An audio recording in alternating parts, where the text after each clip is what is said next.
How to avoid tons of problems in life. Go to bed on time. So I love these.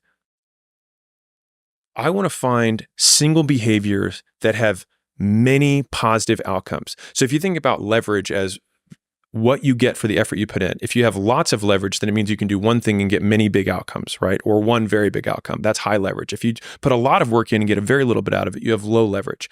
And so the highest form of leverage I think of are what's one behavior or one skill that I can learn that then has many, many downstream impacts. And so and this is specifically, I'll say, for the 20-ish year olds, so 20 to 30, 20 to 35, if you can simply go to bed on time, you avoid drinking and getting in a DUI, you avoid early pregnancies, you avoid messing up your work because you don't sleep well, because you show up hungover the next day and then you don't get the career advancement that you want, or you get the judgments from your coworkers from the fact that you're responsible because you drink, even though it might have been responsible drinking, but you still smell like booze because it's in your system.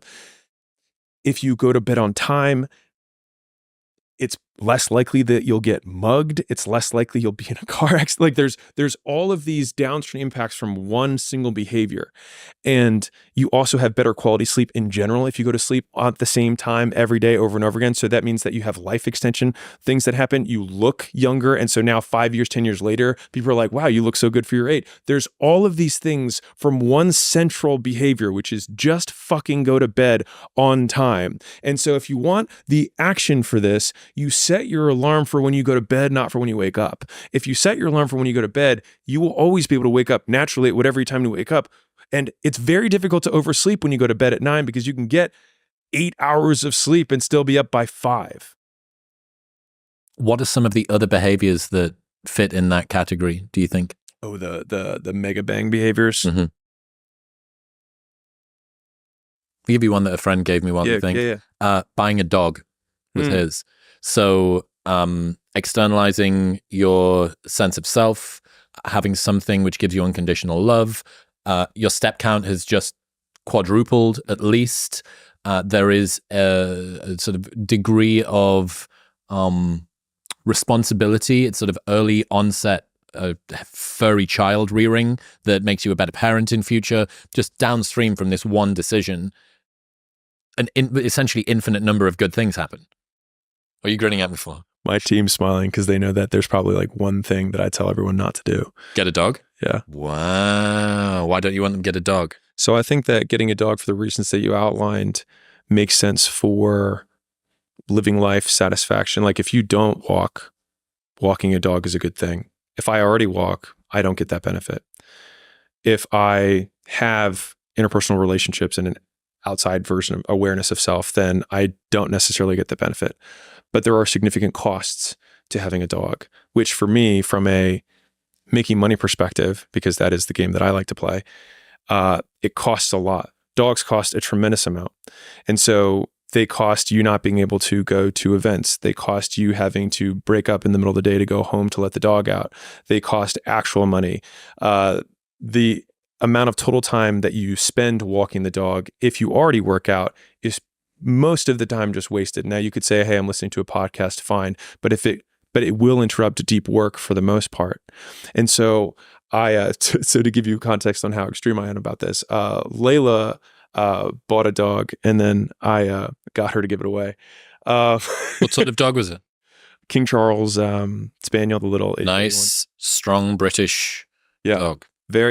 Super nice dog. Nothing wrong with the dog. Yep. Good dude. Racist decision. Yes. And so we just gave it to somebody else in a good home and it's very happy. And you know what? It probably forgot about me instantly. What else?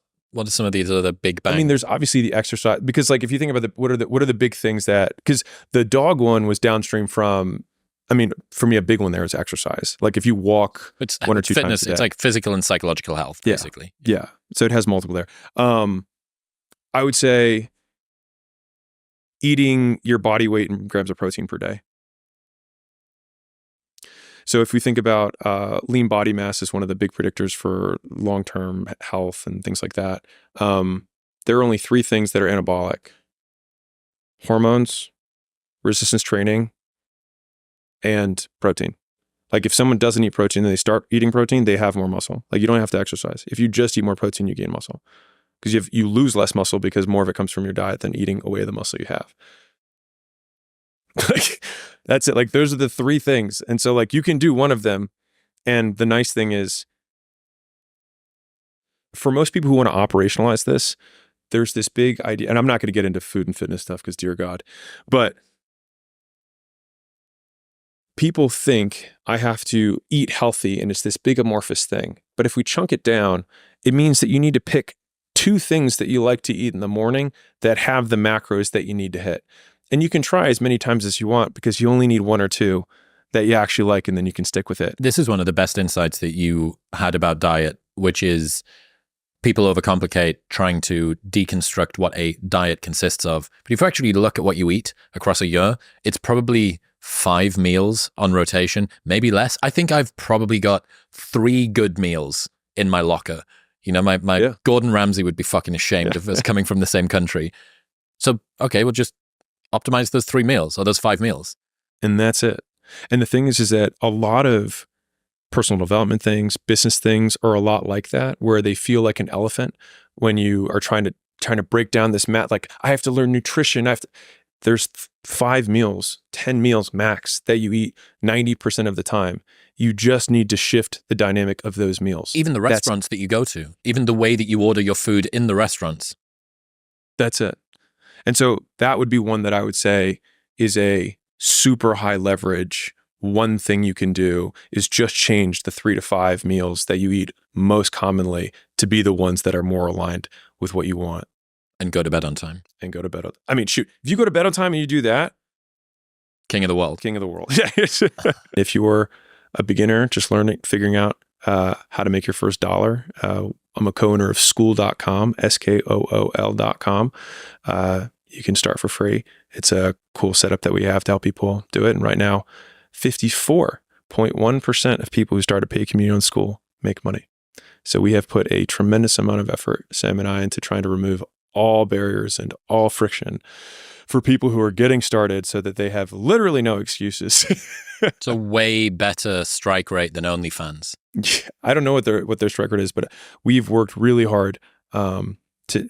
If you saw the amount of detail, I mean, maybe you heard some of this from the podcast, but the amount of detail that went into like where buttons go and what things we remove was actually a big one.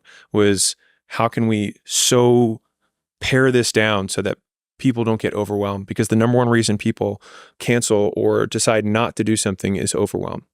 And so we're like, okay, how can we funnel action into the clearest possible steps that people go step 1, step 2, step 3, and then all of a sudden they're like, oh, this actually worked.